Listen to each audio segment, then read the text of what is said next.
Bismillahirrahmanirrahim. So this is chapter number 35, resistance of the body to infection, और ये हम part 2 कर रहे हैं जो कि इम्यूनिटी और एलर्जी है। तो सबसे पहले हम इम्यूनिटी को डिस्कस करेंगे कि इम्यूनिटी होता क्या है, ठीक है।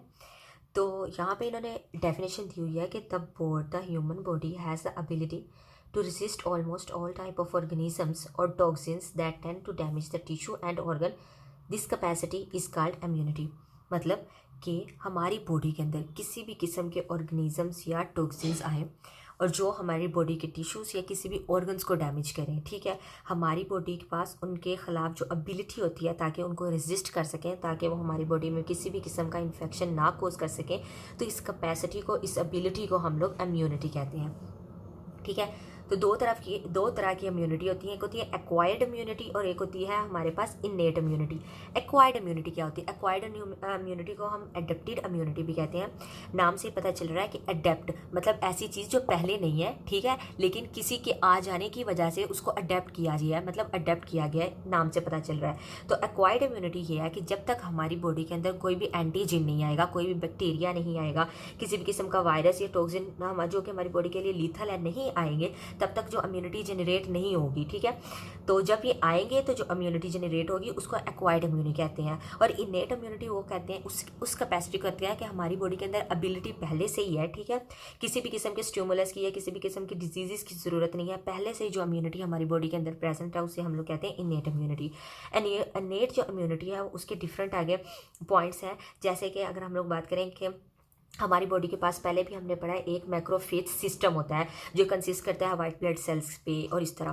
तो ये जो मैक्रोफेज सिस्टम है ये क्या करेगा, कोई भी बैक्टीरियम अगर हमारी बॉडी के अंदर या कोई भी वायरस हमारी बॉडी के अंदर इन्वेड हुआ है जो कि हमारी बॉडी के लिए ख़तरनाक है, तो ये हमारे पास फैगोसाइटोस कर देंगे। मैक्रोफेज सिस्टम हमारे पास फैगोसाइटोस कर देगा उस बैक्टीरियम को, ठीक है।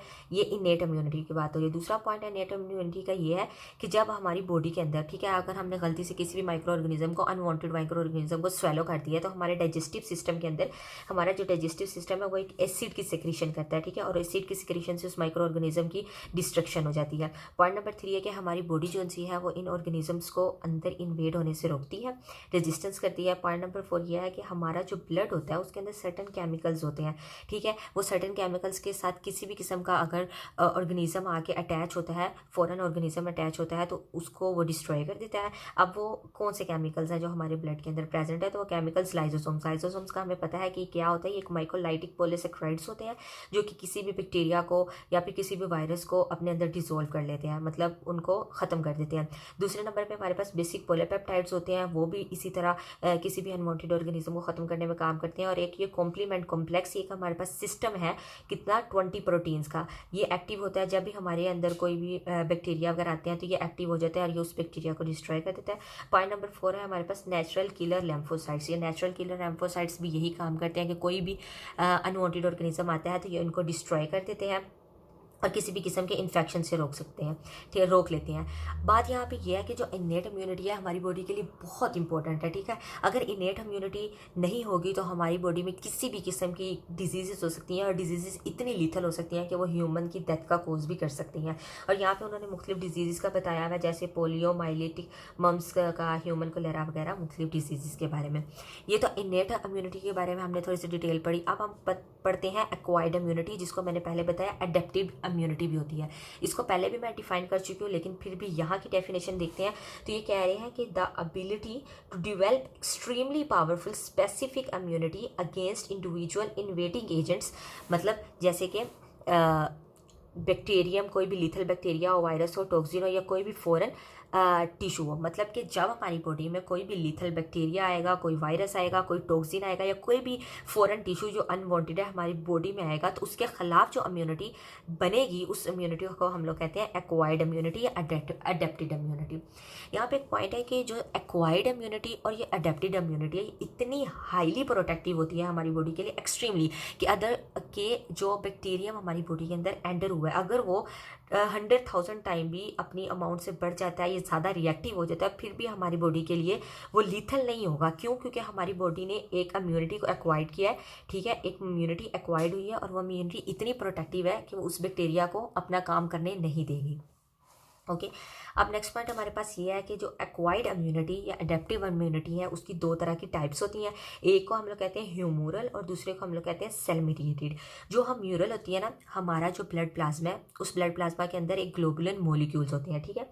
ब्लड प्लाज्मा के अंदर ग्लोबुलिन मॉलिक्यूल्स होते हैं और जो ग्लोबुलिन मॉलिक्यूल होते हैं वो एक एंटीबॉडीज़ होती हैं, सर्कुलेटिंग एंटीबॉडीज़। अब वो जो सर्कुलेटिंग एंटीबॉडीज़ है वो जो इम्यूनिटी बनाती है ना, जो सर्कुलेटिंग एंटीबॉडीज़ है वो जो इम्यूनिटी बनाती है ना, उस इम्यूनिटी को हम लोग ह्यूमोरल इम्यूनिटी कहते हैं, ठीक है। और इस ह्यूमोरल इम्यूनिटी को हम लोग बी सेल इम्यूनिटी भी कहते हैं, ठीक है। दूसरे पॉइंट पे जो हमारे पास इम्यूनिटी होती है वो सेल मीडिएटेड इम्यूनिटी जो सी होती है वो हम लोग टी लिम्फोसाइट्स को कहते हैं, ठीक है। जो टी लिम्फोसाइट्स जो सी इम्यूनिटी बनाती हैं उस इम्यूनिटी को हम लोग सेल मीडिएटेड इम्यूनिटी कहते हैं। मतलब कि टी लिम्फोसाइट्स किसी भी किस्म के फॉरन जो एजेंट है वो इन्वेड होगा तो उसको वो डिस्ट्रॉय करेंगी, जो वो इम्यूनिटी बनाएंगी उसको सेल मीडिएटेड इम्यूनिटी या फिर हम लोग उसको टी सेल इम्यूनिटी भी कहते हैं।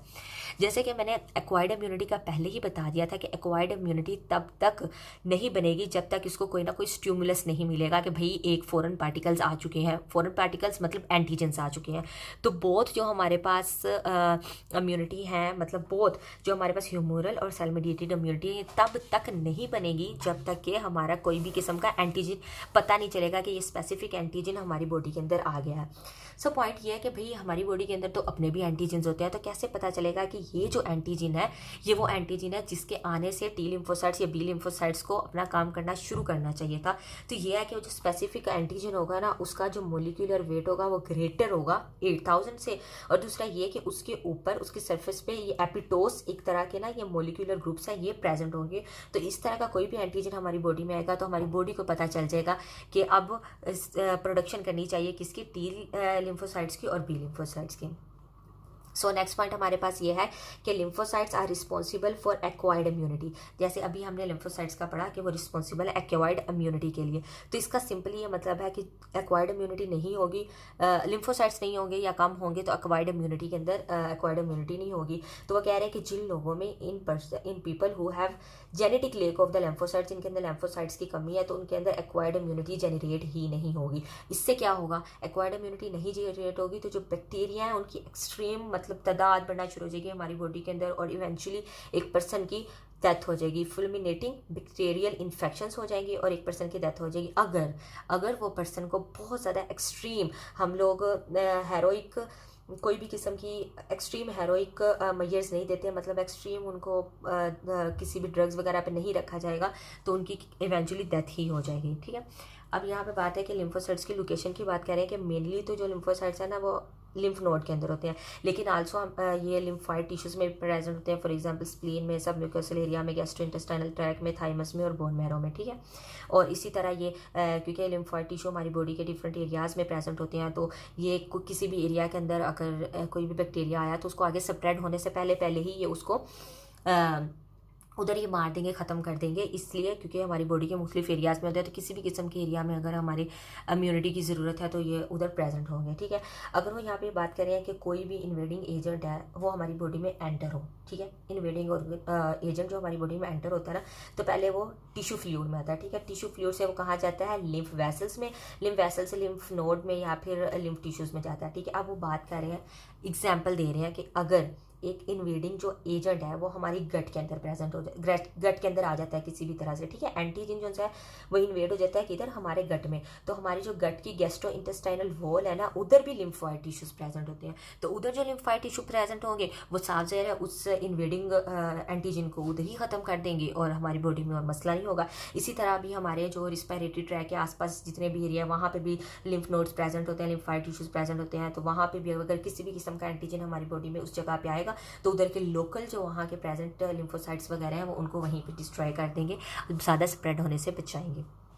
ओके, सो नेक्स्ट पॉइंट हमारे पास है कि T and the B lymphocytes. जो हमें पता है टी लिम्फोसाइट्स है, अभी हमने पीछे पढ़ा, वो जो इम्यूनिटी कोज करते हैं उसे कहते हैं सेल मीडिएटेड, और जो बी लिम्फोसाइट जो इम्यूनिटी करते हैं उसे हम लोग कहते हैं ह्यूमोरल इम्यूनिटी, ठीक है। तो अब यहाँ पे बात हो रही है कि हम मतलब कि दोनों ये बी लिम्फोसाइट्स और टी लिम्फोसाइट्स का ओरिजिन क्या है।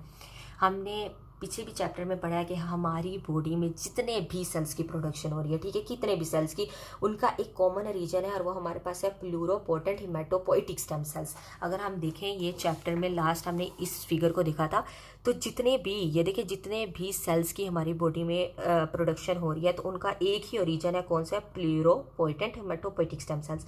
ये देखिए इससे ये आगे क्या बन रहा है? ये बन रहा है लिम्फोइड स्टेम सेल्स, और लिम्फोइड स्टेम सेल्स से आगे ये देखिए बी लिम्फोसाइट्स और सॉरी टी लिम्फोसाइट्स और ये बी लिम्फोसाइट्स बन रहे हैं। तो ये पहले भी मैं फिगर जो सा है ये एक्सप्लेन कर चुकी हूँ। तो इसी की ये बात बिल्कुल सेम इसी की ही बात यहाँ पर की गई है कि जो से देखिए प्लूरोपोटेंट हिमेटोपोइटिक स्टेम सेल्स है, इनसे आगे लिम्फॉइड प्रोनिजेनेटर सेल्स बनेंगे और फिर आगे उसे टी लिम्फोसाइट्स और बी लिम्फोसाइट्स होंगे। अच्छा, यहाँ पे एक पॉइंट है कि जब टी लिम्फोसाइट्स या बी लिम्फोसाइट्स जनरेट हो जाती हैं इवेंचुअली तो इन्होंने लिम्फॉइड टिश्यू के अंदर ही जाना होता है, ठीक है, लेकिन उससे पहले ये प्री प्रोसेस्ड होते हैं, ठीक है। अब हम ऐसे ही किसी चीज़ जो चीज़ बनी है, देखो ऐसे आम जिंदगी में भी ऐसा होता है कि अगर कोई भी फैक्ट्री कोई भी प्रोडक्ट को बनाती है तो वो डायरेक्टली उसे आगे सप्लाई नहीं करेगी, उसे दोबारा एक दफ़ा देखेगी कि इसके अंदर क्या गलती है, कुछ ऐसी चीज़ तो नहीं है। तो इसी वजह से जो टी लिम्फोसाइट्स और बी लिम्फोसाइट्स हैं ये प्री प्रोसेस्ड होते हैं, ठीक है। तो जो टी लिम्फोसाइट्स है ना वो प्री प्रोसेस्ड होते हैं थाइमस ग्लैंड में, इसलिए उनका नाम टी लिम्फोसाइट्स है। तो यहाँ से बात ये जनरेट होती है कि भाई फिर बी लिम्फोसाइट्स कहाँ से होते हैं? जो बी लिम्फोसाइट्स हैं वो हमारे पास लीवर से होते हैं, उनकी प्री प्रोसेस जो होती है वो लीवर से होती है, और हमारे पास होती है बोन मैरो से। जो लीवर से होती है ना हमारे पास फीटल एक लाइफ होती है, तो जो मिड फीटल लाइफ तक तो वो लीवर के अंदर उसकी प्री प्रोसेस्ड होती है, लेकिन आफ्टर मिड फीटल लाइफ और आफ्टर बर्थ जो सी है वो हमारे पास बोन मैरो में उसकी प्री प्रोसेशन होती है। ओके, तो जो सब हमारे पास बी सेल्स को बी लिम्फोसाइट्स क्यों कहा जाता है? इसलिए क्योंकि सबसे पहले जो बी लिम्फोसाइट्स थे ना वो हमारे पास बर्ड्स में एक ऑर्गन होता है जिसे हम लोग बुर्सा ऑफ फेब्रिकस कहते हैं, वहाँ पे ये पाए गए थे, वहाँ से इनको डिस्कवर किया गया था, इसलिए इनका नाम इसलिए बुर्सा से इनका नाम ना बुर्सा ऑफ फेब्रिकस से इनका नाम बी लिम्फोसाइट्स रखा गया। ये बुर्सा ऑफ फेब्रिकस एक ऑर्गन होता है क्लोका जो है ना नियर एनस, वहाँ पे ये पाया जाता है बर्ड्स में। ओके, यहाँ पे इन्होंने डिस्कस किया है फिगर 35.1 को, ये बता रहे हैं। देखिए जैसे मैंने अभी बताया कि जो से हमारे पास है ना सारे ये बोन मैरो है, बोन मैरो में ये लिम्फोइड सेल्स और ये बी सेल्स हमारे पास है, ठीक है।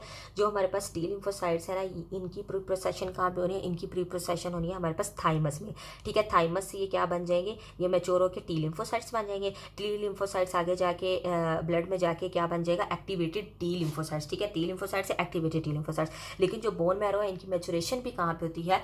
सॉरी, जो बी सेल्स है इनकी मैच्योरेशन भी बोन मैरो में होगी। तो ये देखिए सीधा बोन मैरो से बी लिम्फोसाइट्स निकले हैं, बी लिम्फोसाइट्स से प्लाज्मा सेल्स बनेगी और प्लाज्मा सेल्स आगे जाके एंटीबॉडीज बना देगी। क्योंकि मैंने ये देखो टी सेल्स को हम लोग सेल मेडिएटेड सेल्स इसलिए कहते हैं कि उनसे टी सेल्स है ना उन्होंने आगे जाके टी लिम्फोसाइट से ही काम कर देना है, ठीक है। लेकिन जो बी सेल्स है ये आगे बी लिम्फोसाइट्स जाके आगे एंटीजेंस के खिलाफ काम नहीं करता। जो बी लिम्फोसाइट्स है पहले ये चेंज होता है एंटीबॉडीज़ में, और जो एंटीबॉडीज़ हैं वो जाके आगे फंक्शन करती हैं किसी भी इन्वेडिंग एंटीजन के खिलाफ। ओके, सो नेक्स्ट पॉइंट हमारे पास ये है कि pre processing of the T and the B lymphocytes. अब उसी चीज़ को थोड़ा सा ये डिटेल में बता रहे हैं, ठीक है। तो वही कह रहे हैं कि सारा जो ये लिम्फोसाइट्स है ना ये इनका ओरिजिन तो यही है, हमें पता है लिम्फोसाइट्स कम्यूटेड स्टेम सेल्स, ठीक है। और अगर हम लोग थाइमस, जैसे मैंने बताया था कि टी लिम्फोसाइट्स हैं वो हमारे पास थाइमस ग्लैंड्स में होते हैं, ठीक है। तो यहाँ पर क्या होगा? ये जो यहाँ पे वो कह रहे हैं कि here they divide rapidly and at the same time develop extremely diversity. मतलब जो थाइमस ग्लैंड के अंदर टी लिम्फोसाइट्स हैं ये थाइमस ग्लैंड के अंदर प्री प्रोसेसिंग होगी और यहीं पे ये एक्सट्रीम डिवाइड होते जाएंगे, इनकी डाइवर्सिटी और डिवाइड होती जाएगी। अब देखिए हमारी जो बॉडी है ना एक एंटीजन आएगा ना, एक स्पेसिफिक टी लिम्फोसाइट, एक जो टी लिम्फोसाइट है ना वो स्पेसिफिक काम करेगा एक ही एंटीजन के लिए, ठीक है। वन एंटीजन जो सा है वो एक टी लिम्फोसाइट एक स्पेसिफिक एंटीजन के लिए काम करेगा। इसी तरह हमारे पास अगर thousands of the T lymphocytes हैं तो यहाँ पे thousands of the antigens present होंगे। तो एक टी लिम्फोसाइट एक स्पेसिफिक एंटीजन के लिए, तो thousands of the T lymphocyte thousands of the ये हमारे पास एंटीजन्स के लिए काम करेंगे। इसी तरह देखिए अगर हमारी बॉडी में एक स्पेसिफिक किस्म का एंटीजन आया, ठीक है, तो वो एक स्पेसिफिक किस्म का टी लिम्फोसाइट ही उसके खिलाफ काम करेगा। फॉर एग्जांपल एक एंटीजन है जिसको हमारे पास टी लिम्फोसाइट्स हैं, ठीक है। टी लिम्फोसाइट्स को बता दिया गया है कि अगर रेड कलर के कपड़ों वाला कोई आएगा तो उसको तुमने आके रिएक्ट करना है, ठीक है। और टी लिम्फोसाइट्स आगे क्योंकि इनकी भी बहुत कॉपीज क्लोन्स बन चुके होते हैं तो ये आगे बताते जाते हैं कि इनके क्लोन्स को क्लोन ए, क्लोन बी, क्लोन सी, जैसे कि हम लोग ABC की अगर क्लोन की बात करें, उसी तरह एक जो स्पेसिफिक क्लोन है वो स्पेसिफिक एंटीजन के लिए, अगर फॉर एग्जांपल क्लोन A जो है वो येलो को करेगा अट्रैक्ट, तो एंटीजन जो येलो होंगे वो उसको आके टी लिम्फोसाइट्स वो उन एंटीजन्स को इन्वेड करेगा, उनको फैगोसाइटोस करेगा, उनको डिस्ट्रॉय करेगा। इसी तरह वो टी लिम्फोसाइट जिनको स्पेसिफिक टारगेट दिया हुआ, भाई रेड अगर आएंगे तो तुमने रेड को डिस्ट्रॉय करना है, इसी तरह अगर ग्रीन आएंगे तो ग्रीन को, येलो आएंगे तो येलो को, ब्लू आएंगे तो ब्लू को। इस तरह टी लिम्फोसाइट्स ने भी स्पेसिफिक किया हुआ है कि स्पेसिफिक एंटीजन आएगा तो स्पेसिफिक टी लिम्फोसाइट जाएगा और उसको डिस्ट्रॉय करेगा। ठीक है। अच्छा, यहाँ पे एक और पॉइंट भी बताया गया है कि ना ऐसा भी देखो, हमारी बॉडी के अंदर भी तो सेल्फ एंटीजन होते हैं, प्रेजेंट होते हैं ना हमारी बॉडी के अंदर सेल्फ एंटीजन, है ना। तो अगर ये ना हो टी लिम्फोसाइट्स जो से सेल्फ एंटीजन्स को ही खाना शुरू कर दे, इसका क्या मतलब, अगर उसने सेल्फ एंटीजन्स को ही खाना शुरू कर दिया तो वो तो हमारी खुद की बॉडी के लिए लीथल हो जाएगा, lethal to the person of the own body in a few days, क्योंकि उसने अब वो जो एंटीजन्स हैं, सेल्फ एंटीजन्स हैं, वो तो हमारी बॉडी के लिए हैं और हमारी बॉडी के लिए काम करते हैं, और अगर उन्हीं को खाना शुरू कर दिया तो ये तो हमारी बॉडी के लिए लीथल हो जाएगा। तब कैसा पता चलेगा टी लिम्फोसाइट्स को कि भाई हमने इन एंटीजन्स को खाना है और इन एंटीजन्स को नहीं खाना। ठीक है। तो इससे क्या, प्री प्रोसेसिंग का मेन मकसद ही यही है कि प्री प्रोसेसिंग क्या करेंगे, ये भाई टी लिम्फोसाइट्स को ना हमारे एंटीजन्स के साथ रख देंगे कि भाई ये देखो ये एंटीजन्स आ गए, तो जो टी लिम्फोसाइट्स उन हमारे सेल्फ एंटीजन्स के खिलाफ काम करना शुरू कर देंगे, वो जो उनसे है उन टी लिम्फोसाइट्स को हम लोग डिस्ट्रॉय कर देंगे और फैगोसाइटोस कर देंगे, रिलीज़ कर देंगे हमारी बॉडी से, क्योंकि उन्होंने गलत काम किया। ठीक है, हमारी बॉडी के खिलाफ ही काम शुरू कर दिया।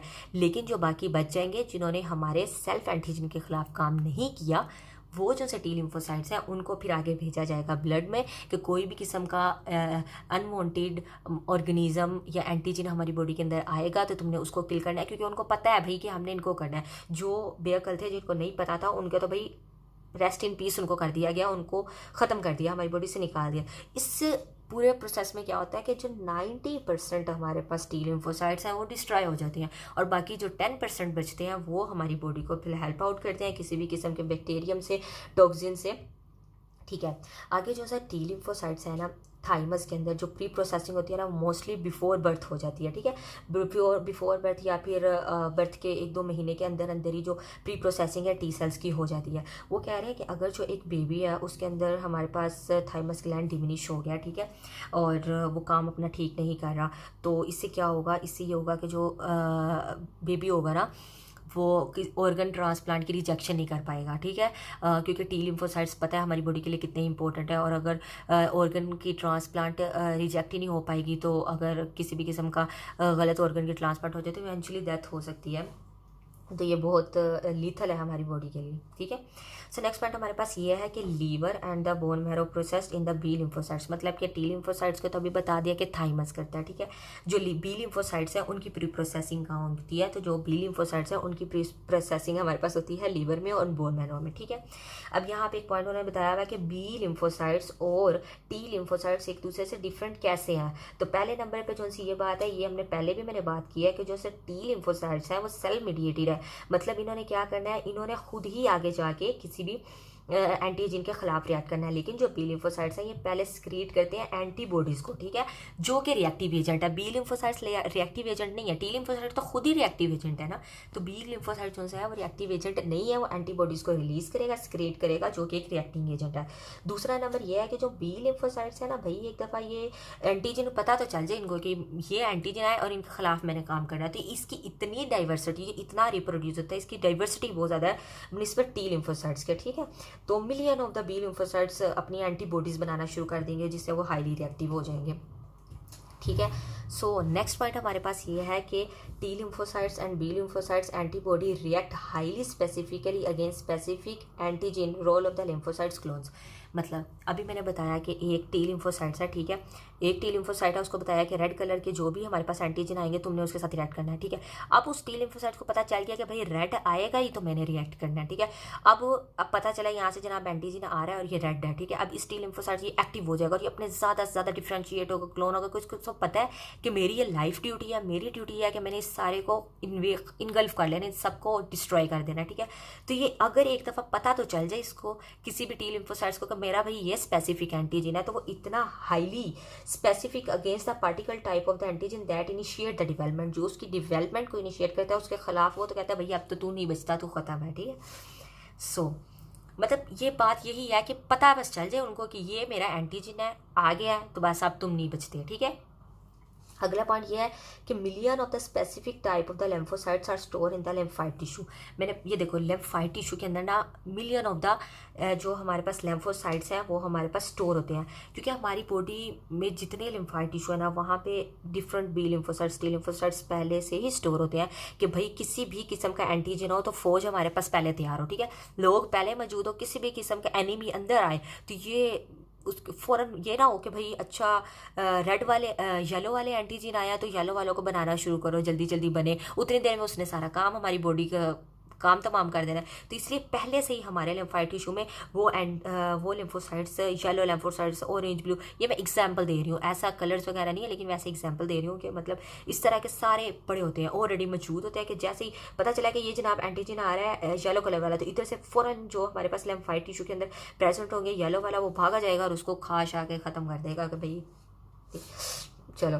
अच्छा आगे वो कह रहे हैं कि देखिए only the specific type of antigen can activate it, मतलब एक येलो आया है तो ही वो स्पेसिफिक टाइप ऑफ एंटीजन को एक्टिवेट करेगा। इट रिप्रोड्यूस विल्डली, मतलब बहुत जल्दी से वो रिप्रोड्यूस होगा, forming tremendous number of the duplicate lymphocytes, और बहुत ज़्यादा वो लिम्फोसाइट्स बनाना शुरू कर देंगे जिससे साफ ज़ाहिर है वो उसके खिलाफ काम करना शुरू कर देंगे।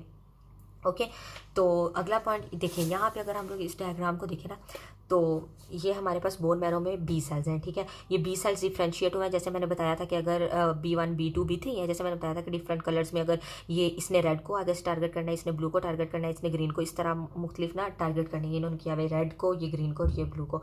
तो अब ये एक एंटीजन आया है जो कि ग्रीन है, ठीक है। अब ये ग्रीन एंटीजन आया है ना, तो अब पता है B1 और B2 B3 को पता है कि भाई हमारा इससे कोई लेना देना नहीं है, हमारा कोई काम ही नहीं है। तो B2 को पता है कि भाई ये मेरा एंटीजन आया, B2 क्या करेगा, जल्दी से ये आगे रिप्रोड्यूस होना शुरू हो जाएगा, रेप्लिकेट डिफ्रेंशिएट होना शुरू हो जाएगा। और ये देखो अपने डिफरेंट कितने इसने क्लोन्स बना दिए, और ये क्लोन एंटीबॉडीज रिलीज करेंगे, और जो एंटीबॉडीज है ये जाएंगे इस एंटीजन पर, एंटीजन को खलास खत्म कर देंगे।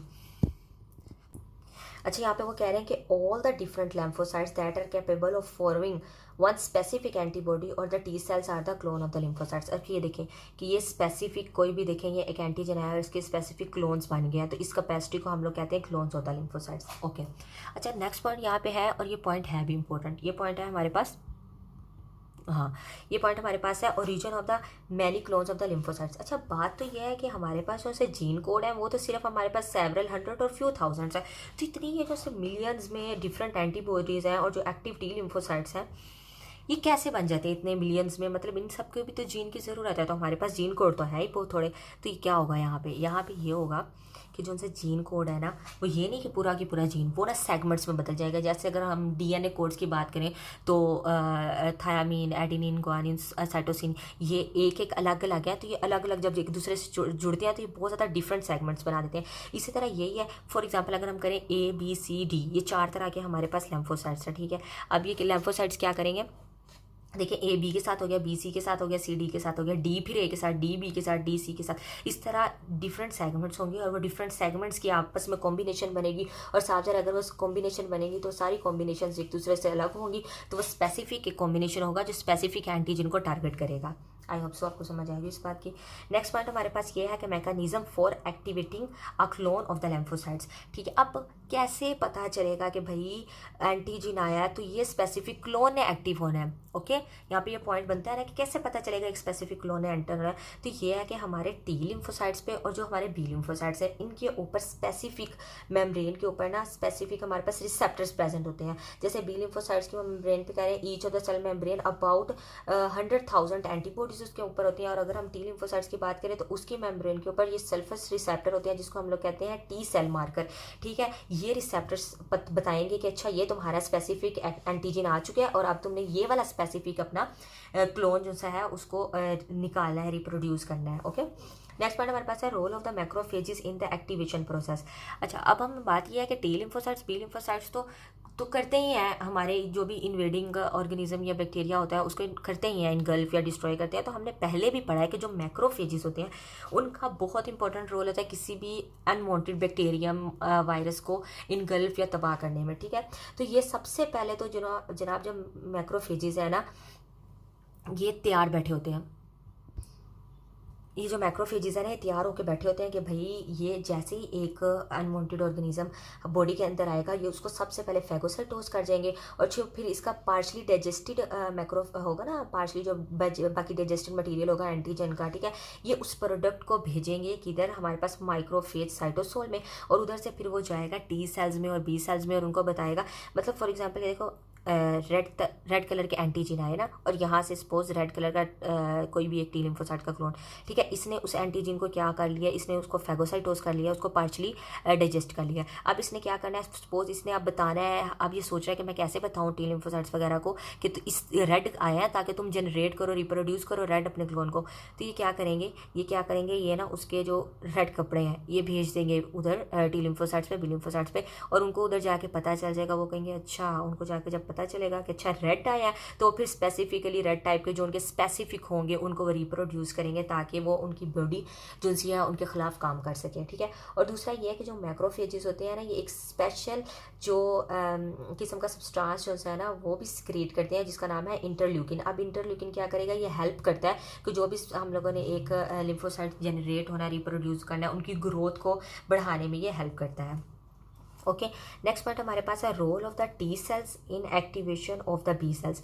अच्छा, अब जो टी लिम्फोसाइट्स हैं वो भी बी लिम्फोसाइट्स के एक्टिवेशन में हेल्प करते हैं। कैसे कि जो मोस्ट एंटीजेंस होते हैं ना वो दोनों को एक्टिवेट करते हैं, बी लिम्फोसाइट्स को भी और टी लिम्फोसाइट्स को भी, लेकिन जो कुछ टी सेल्स है ना ये फॉर्म क्या करेंगे, हेल्पर टी लिम्फोसाइट्स, ठीक है, टी हेल्पर सेल्स, ठीक है। जो टी हेल्पर सेल्स है ना, अब ये एक स्पेशल सब्सटेंस क्रिएट करेंगे जिसको हम लोग कहते हैं लैम्फोकाइनिन्स, और जो लैम्फोकाइनिन्स है ना, लैम्फोकाइनिन्स है वो आगे स्पेसिफिक बी लिम्फोसाइट्स को एक्टिवेट करते हैं। मतलब टी लिम्फोसाइट्स जो से हैं वो क्या करेंगे, वो हमारे पास उनके पास एक सेल बनाएंगे जो कि टी हेल्पर सेल्स होते हैं। टी हेल्पर सेल एक स्पेसिफिक सब्सटेंस रिलीज करेंगे जो कि हमारे पास लैम्फोकाइनिन्स है। लैम्फोकाइनिन्स आगे जाके एक्टिवेट करेगा बी लिम्फोसाइट्स को। और हमें पता है कि ये टी हेल्पर सेल्स बहुत इंपॉर्टेंट होते हैं, हमने इसके बारे में एड्स में भी पढ़ा है कि एड्स में भी टी लिम्फोसाइट्स, अगर एड्स में मेनली होते ही टी लिम्फोसाइट्स की डेफिशिएंसी है जिस वजह से इतनी देखें लीथल डिजीज़ हमारी बॉडी को होती है। सो नेक्स्ट पार्ट इंशाल्लाह नेक्स्ट वीडियो में, तब तक के लिए अल्लाह।